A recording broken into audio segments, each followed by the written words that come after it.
The shuttle broke atmosphere like a silver tear, cutting through clouds the color of old bruises. From the viewport, Cadet Arya Vance could see the thick green sprawl of Zereth 9, a jungle moon wrapped in constant twilight. Its surface glimmered with veins of phosphorescent fungi, and somewhere beneath that canopy, a million unseen creatures waited in silence.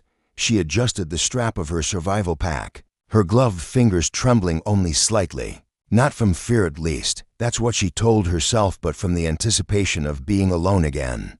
The Terran Vanguard Academy had designed the survival proving as the final trial before graduation. 10 days, no contact, no weapons, except what you could make. No rescue until the extraction beacon pulsed at the end of the trial. Those who endured were considered worthy of command. Those who didn't, well, the jungle would reclaim them quietly.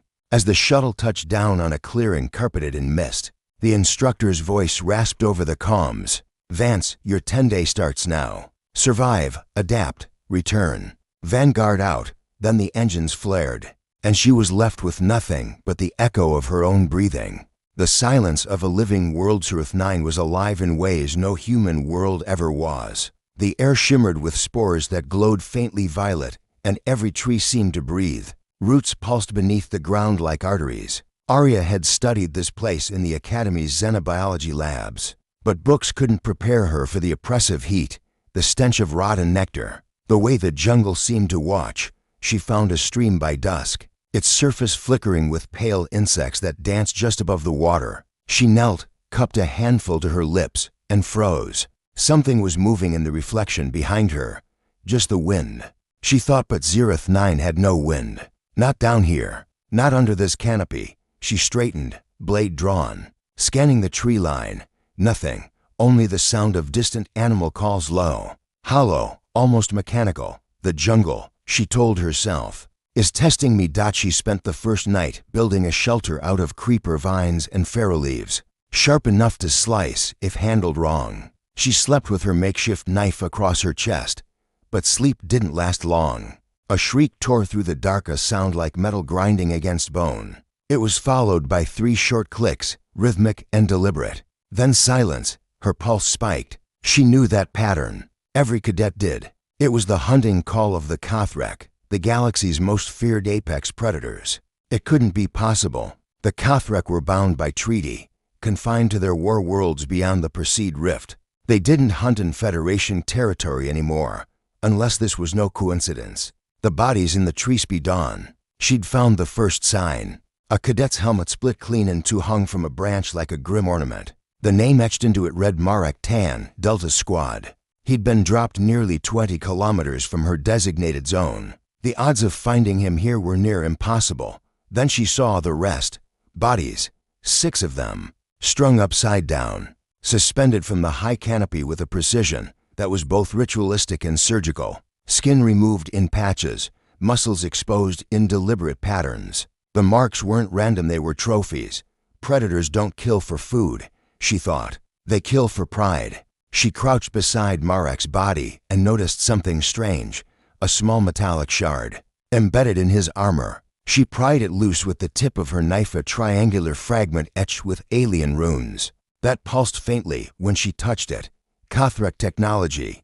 That was when she understood. The proving wasn't a test anymore. It was a hunt, and she was the last one alive. The first stalking they came at twilight. She felt them before she saw them, vibrations through the ground, subtle distortions in the air where their cloaking fields bent light. Arya crouched behind a fallen trunk, holding her breath. She could make out the faint shimmer of a Kothrek warrior stepping into the clearing. Over 2 meters tall, its armor was a lattice of organic plates that rippled like liquid metal. Its face was a horror of mandibles and mirrored lenses. Reflecting the dying light in bloody streaks, it examined Marek's corpse, clicking softly. Another Kothrek emerged from the shadows, then another, until 10 of them stood in a half circle. Their leader, larger than the rest, held up a device that projected a holographic image of Arya's own Academy ID. Her face, her name, her coordinates. They were hunting her specifically. She didn't wait to see what came next. Arya slipped backward into the underbrush, careful not to break a branch or disturb the luminescent moss. Every sound felt like betrayal. She could hear their heavy footfalls behind her, measured, confident, never rushing. They didn't need to. She was their game. A human's answer. She ran until her lungs burned, until the air itself seemed to thicken around her. When she finally stopped, she was at the edge of a ravine, 100 meters deep. Below, fog rolled like smoke from a sleeping beast. She had a choice: hide and wait to die, or fight on her own terms. Her instructor's words came back to her, sharp and cold. Fear makes you sloppy, Vance. Control it, and you'll live. Let it control you, and you're a corpse. Arya looked at the jagged stones below and smiled grimly. I'm not dying in your hunt, she whispered. She tore the comm unit from her wrist and rewired the signal capacitor, overloading it until the casing began to glow red. The makeshift bomb hummed faintly, a heartbeat of energy ready to burst. She hurled it into the ravine just as the first Cathrek shimmered into sight behind her. The explosion shattered the silence. A wave of white-blue plasma swallowed the fog, and the predator's cloaked form with it. The shockwave threw her forward into the dirt. When the echoes faded, only the smell of scorched ozone remained. Arya lay there, chest heaving, watching the tree line. More would come. They always did. But now she knew something the Academy never taught her, something no cadet manual dared to write. The Cathrek could bleed. And if they could bleed, they could die. As the sun dipped below the horizon, and the forest came alive with alien whispers, Arya smeared mud across her face, camouflaging her heat signature. She gripped the broken Cathrek mask she'd scavenged from the blast site, and whispered into the night, a dare carried on her breath, "Come find me." The jungle was different after the explosion. The air tasted like ash and iron, and the nocturnal chorus of Zereth 9 had fallen into a tense, breath-held silence. Even the glowing spores drifted slower, as if afraid. Somewhere behind her, under the twisted canopy, the Cathrek were regrouping. Cadet Arya Vance moved through the underbrush like a shadow, her pulse a slow, mechanical rhythm. The blast had taken one of them down, that much she was sure of, but 9 others still hunted her. She had no delusion of safety, only momentum. The language of death. Be the second night, she began to hear them again. Not footsteps, never footsteps, but a low clicking, rising and falling like a coded heartbeat. 3 short clicks, 1 long pause, 2 long, 1 short. At first she thought it was random until she realized they were communicating. The Cathrek had a battle tongue, a mixture of sound and vibration that resonated through the soil and air. Every tree trunk was an antenna. Every leaf carried their message. She pressed her ear to the ground and listened. It took hours, but eventually she began to recognize patterns. Search, gather, kill, then a new phrase, repeated in slow intervals. Vance. They knew her name. A human makes Tulsaria built a camp beneath the roots of a massive, hollowed tree that oozed sap like liquid glass. It wasn't much, just a place to hide from the heat and study what she'd scavenged from the dead predator. The Cathrek's armor was a living thing, fibers that twitched faintly, drinking the air. Its breathing mask had fused with the warrior's skull, but she managed to pry it loose with a sharpened femur. Inside the mask was a small power cell, still pulsing. She smiled grimly. Energy. Over the next day she disassembled her broken comms unit, fusing its copper filaments with the alien cell using heat from friction rocks and a drip of acid sap as flux. When she pressed the two together, the hybrid circuit blinked alive, a dim blue pulse, but stable. A weapon in embryo, she whispered to herself as she worked, more to keep her sanity than anything else. Think, Arya, adapt, be the problem they can't solve. She was starving, dehydrated, and half mad from sleep deprivation, but her mind stayed razor-sharp. Every second counted. Every failure meant death. When the sun finally slipped below the horizon again, she had built what resembled a crude plasma snare, a directional charge no bigger than her palm. She buried it near a stream crossing and waited. The trapper Kamest trap arrived at dusk. Arya saw him first, an enormous silhouette bending light around his armor. His head twitched left and right, scanning for heat signatures, the air alive with a soft hum. He moved with patience, planting motion sensors carved from bone. His technology blended with nature. The devices looked like flowers until they unfolded, exposing red lenses that blinked like predator eyes. She watched from 30 meters away, silent. face streaked with mud to mask her body's heat. Her heart hammered, but she forced herself to breathe in perfect rhythm with the jungle's pulse. When he stepped near the stream crossing, his boot pressed lightly against the damp soil. The ground sang a faint metallic chirp. Then the world went white. The plasma snare detonated with a roar that ripped through the forest. A shockwave of molten air flung the trapper backward, his cloak disintegrating in a cascade of sparks. He hit a tree with bone-shattering force, and for the first time, Arya saw what a Cathrak looked like without its mask. Its face was a nightmare angular, symmetrical and disturbingly elegant.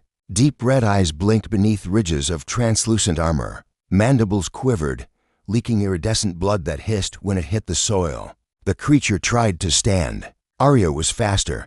She lunged from her hiding spot, grabbed a shard of his own armor, and drove it under his jaw with all the strength left in her trembling arms. The Cathrak's body convulsed once, twice, then fell still. The jungle exhaled. One down, it took her an hour to cut through the alien's exoskeleton. The Cathrak's skull wasn't bone, it was a composite of organic crystal and living metal, fused in intricate patterns. Every strike of her blade echoed like a bell. When she finally freed it, she stumbled back, clutching it with both hands. It was heavy, twice the weight of a human skull, and slick with glowing blood that pulsed faintly, as if remembering the life that once filled it. She climbed to a high ridge overlooking the valley and mounted the skull on a spear of vine-hardened wood. The jungle wind caught the scent of alien death and carried it far. Beneath the trophy, she painted her message in blood and sap. One down, she stood there until the light returned, exhaustion pulling at every limb, the skull gleaming like a dark sun above her. Then she heard it, the chorus of Cathrak howls rising from the trees. They had found the body. Her stomach twisted with both terror and exhilaration. They would come for her now, all of them. But she'd already proven something vital. They could die. Predator lodges in the days that followed. Arya learned to think like them. She followed their patterns, watched their hierarchy in motion. The Cathrak were not mindless beasts. They were an ancient warrior culture bound by ritual. They hunted with structure and rank. From the way they searched, she deduced their formation. The scout, fast, light, always first to engage. The trapper, engineer of ambushes, now dead. The stalker, moves unseen, kills silently. The commander, directs the hunt, maintains discipline. 6 others, flankers, enforcers, specialists in known roles. They hunted in patterns of 10s, because 10 was sacred to them, the number of their homeworld's moons, the count of trials in their own coming-of-age ritual. And she, Arya Vance of the Terran Vanguard, had just interrupted their holy hunt with the death of one of their own. There would be no mercy. But as she watched them track her trail from a distance, she realized something else. The commander wasn't simply furious, he was curious. They didn't expect prey to fight back. She could use that. The fire in the dark that night. She built a ring of fire's 10 flames, arranged in the same circular pattern she'd seen the Cathrak form when they gathered. Inside the ring, she left the severed lower jaw of the trapper, positioned carefully like an offering. Then she disappeared into the canopy above, waiting. They arrived after midnight. She counted 7 Cathrak shapes entering the clearing. The commander was among them, towering, his armor scarred and ritual-etched. They inspected the circle, confused. One of them knelt to study the jawbone. Another clicked rapidly, scanning for her presence. When the commander touched the bone, Arya triggered the second trap, an array of sharpened ferro leaves strung with vine cords. Dipped in sap acid, the canopy erupted, raining razor leaves. Screams echoed through the clearing. Not fear, rage. 2 of them fell, one mortally wounded. The commander bellowed a guttural roar, half language, half pain. Arya didn't stay to watch. She slipped away into the dark, heart pounding. Above her, the jungle burned with ghost fire, glowing green against the night sky. A new kind of predator be dawn. Arya was miles away, moving like smoke through the undergrowth. Her reflection in a pool of black water startled her, mud-streaked, eyes wild. Wearing fragments of alien armor she had stripped from the dead, she looked less like a cadet now, and more like something reborn. Every scar on her body told a story of adaptation. Every bruise, a lesson. In her mind, one thought pulsed in rhythm with her heartbeat. I am not prey. Closing Sine high above Zereth 9. On an invisible ship cloaked against the stars, a Cathrek elder observed the hunt through a holographic feed. He watched as one of his 10, the trapper, lay dead, his skull raised as a trophy by a human female. He said nothing for a long time, then clicked a single phrase to his subordinate, the Prelearns. And far below, in the shadowed jungles of the moon, Arya Vance was already planning how to take the next skull. The jungle moon Zereth 9 no longer sounded alive. It listened. Every creature winged, crawling, or slithering had gone silent. Only the Cathrek moved now. Only Arya hunted, for days. The lines between the two had blurred until even she wasn't sure which side of the hunt she was on. Echoes of the dead she hadn't slept in 48 hours. Her body ached from constant motion, wounds reopened. Muscles screamed, but the fire inside her mind kept her upright. The alien skulls she'd claimed weighed on her belt like trophies of sanity. To now, cleaned and hollowed, their mirrored eyes empty. The first had been the trapper. The second, the scout killed by his own plasma dart when she had mirrored his heat signature on a reflective pool. The explosion had lit the canopy like a sunrise. Since then, she'd been hunted by 8 Cathrek. They moved faster now, silent and coordinated. They had learned her traps, but she had learned theirs first. The jungle that watched Xrith 9 itself had become her weapon. She had mapped the terrain by instinct, the high ridges, the acid swamps, the tangle thorn groves that could slice flesh like monofilament. At dawn, she crossed a ravine by weaving vine bridges reinforced with Cathrek armor plates. At noon, she hid in the carcass of a jungle beast, masking her scent beneath rotting viscera. She no longer flinched at the stench. It was camouflage. It was survival. When the wind shifted, she froze, caught a scent beneath the rot, ozone, cloaking field residue. They were near. She crept out, breath shallow, and spotted 3 Cathrek moving in a slow line, heads swiveling like radar towers. One carried a staff adorned with a glowing sigil, likely a bioscanner, its tendrils brushing the air to taste human pheromones. The others held wrist blades drawn. Their armor rippled with faint blue light as the cloaking fields adjusted to the mist. They were hunting without sound, but the jungle betrayed them. The faint bend of branches, the whisper of dislodged spores, to most, invisible. To Arya clear as footprints. She smiled. Trap of Mir Saria slid silently into a crater rimmed with phosphorescent vines. At its center, she had prepared something new, a field of mirror spores she'd cultivated from the jungles. Bioluminescent moss. When triggered, they would release a cloud of reflective dust, bouncing heat and light like 1,000 shimmering ghosts. She waited until the Cathrek entered the clearing. The bioscanner clicked, turning in circles, confused by phantom signals. The stalker moved forward, mandibles clicking in irritation. He gestured sharply to the others, spread out.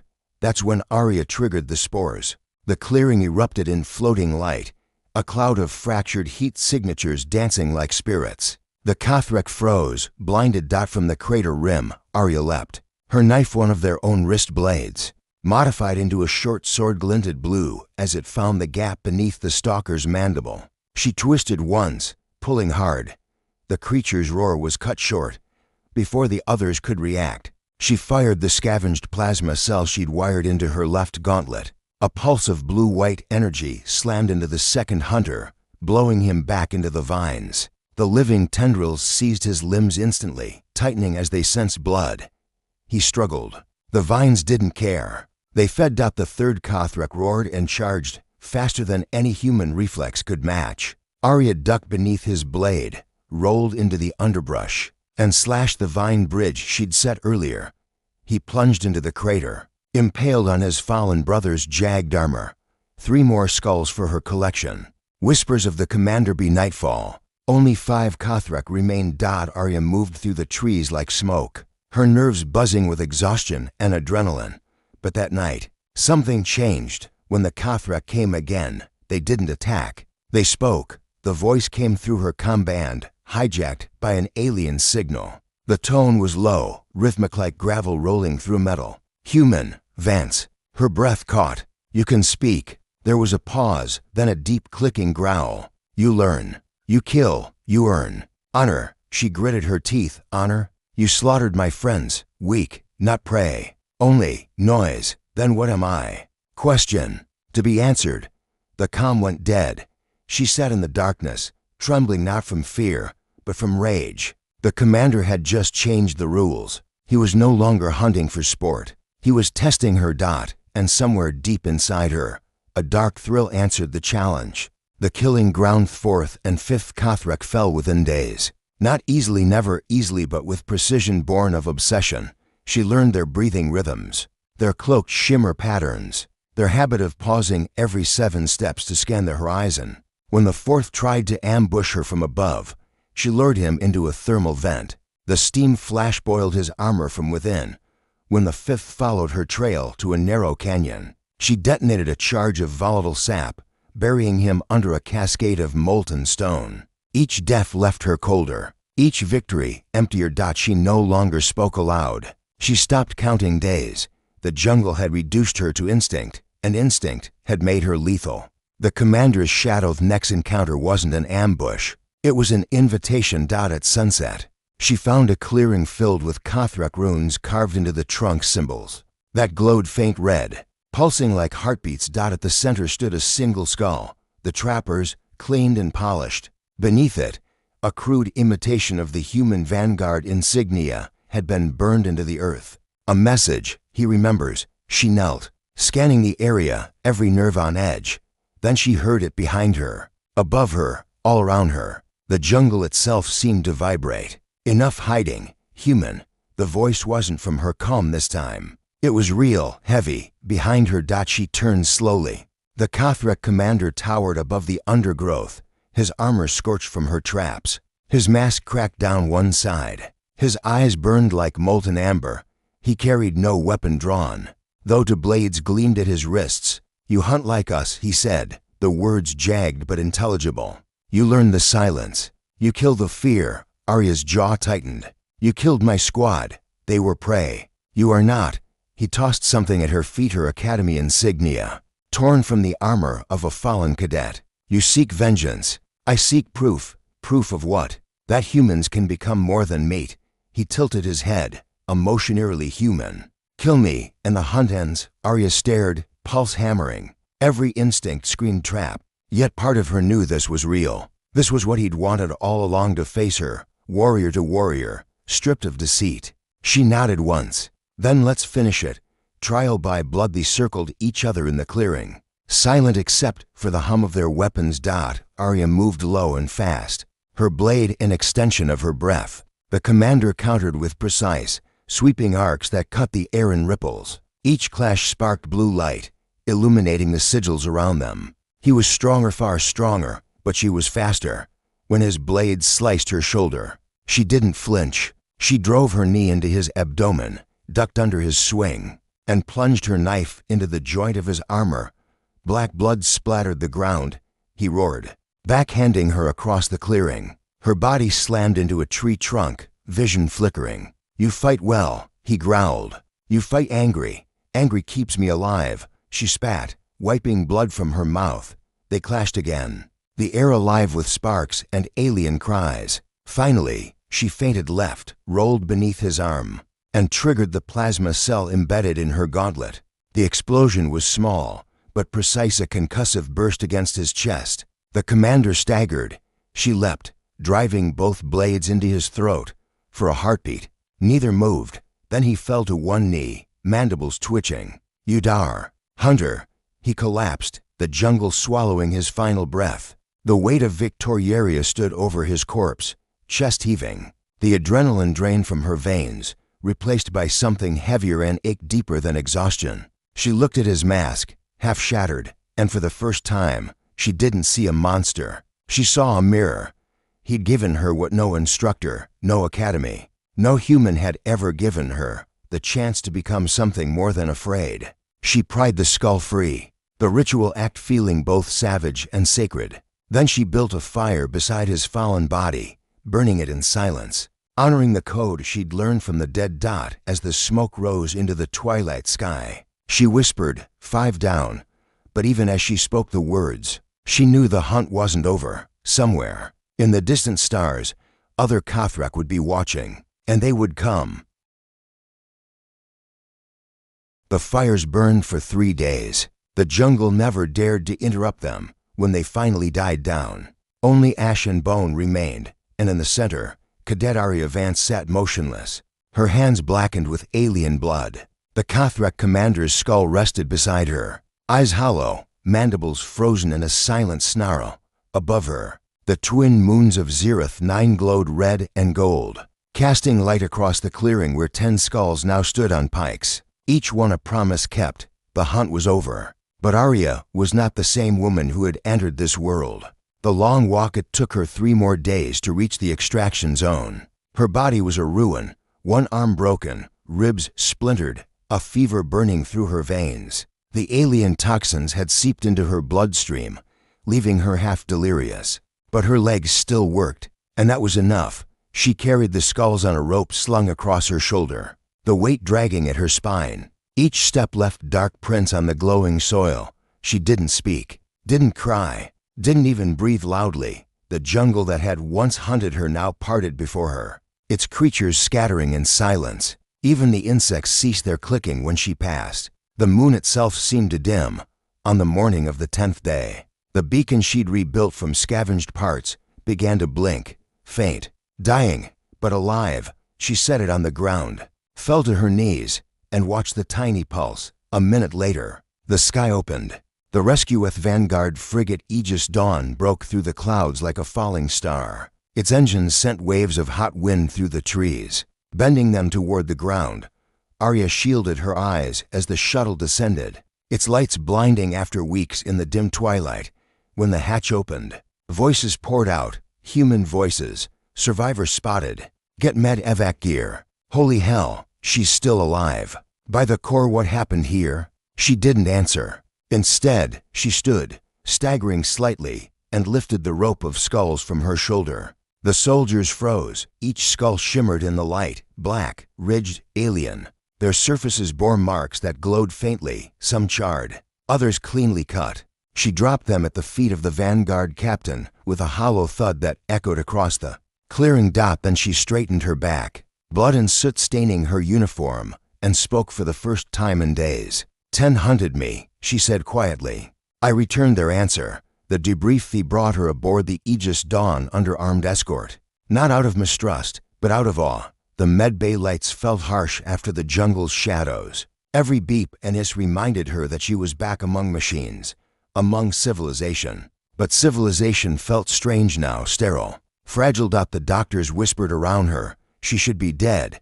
No food, no shelter, no support for 3 weeks. Her core temperature's irregular. See those readings? Something's changed in her blood chemistry. Arya stared at the ceiling, unblinking. The hum of the ship was too smooth, too quiet. Then the door slid open. A man in a dark uniform entered, Admiral Riken, head of the Terran Vanguard. His eyes were sharp, his expression unreadable.